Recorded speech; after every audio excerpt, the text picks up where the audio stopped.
The year was approximately 570 CE. By this time, the people of the Arabian Peninsula had been practicing idol worship for a number of years. In fact, paganism had become an integral part of the people's livelihood, where various tribes would compete with one another to create unique idols in hopes that it would attract more tourists to the area and boost their economy.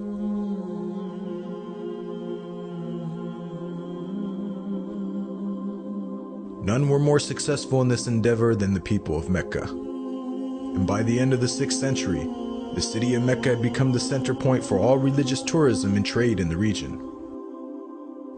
That was until a Yemeni king by the name of Abraha had decided that he wanted his kingdom to the south to become the central religious and economic point in the Arabian Peninsula. And so, Abraha devised a plan to create an immaculate building that would be so grand it would overshadow the city of Mecca and attract all of its tourists and business.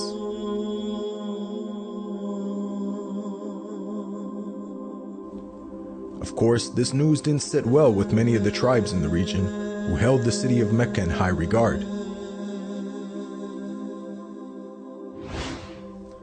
One night, a short while after the initial opening of Abraha's new building, a lone tribesman managed to sneak into the area undetected. He then proceeded to desecrate the whole building.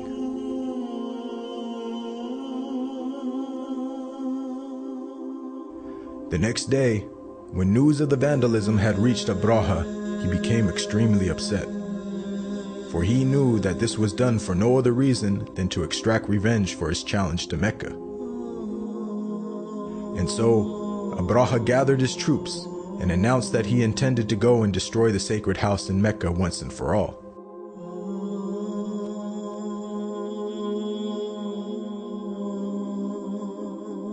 Abraha and his men then made their way northwards, only facing small pockets of resistance, which they easily crushed.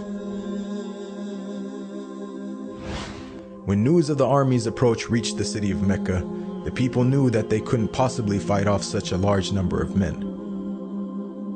And so, the people of Mecca decided that their only option was to retreat to the surrounding mountaintops and wait until Abraha and his men had fulfilled their task and left.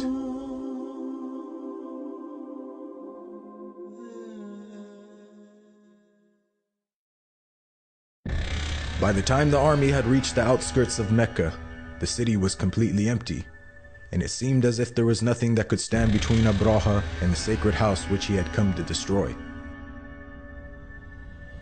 The army then began to march onwards, but then suddenly, Abraha's elephant refused to go any further.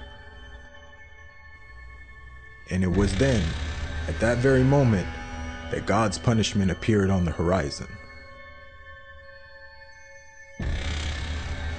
One of the reasons why the people were so terrified of Abraha and his men was because they used to employ elephants in their army, which is considered one of the largest creatures in the animal kingdom. And so, God Almighty responded to Abraha's arrogance by sending an army of one of the smallest and most harmless creatures on earth to destroy them. As the flock drew near, the birds then quickly began to descend, casting their stones on Abraha and their men with such speed and force that it said that most of the men were killed right on the spot.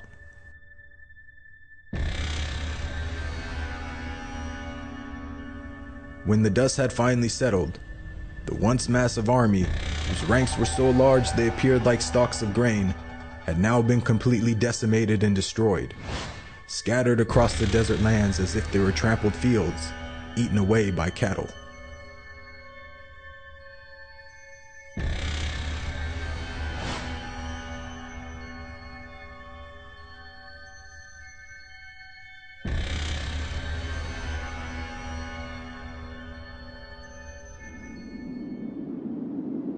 As all this was taking place, some distance away, far upon the mountaintops surrounding Mecca, the people of the city stood and watched in amazement as everything unfolded.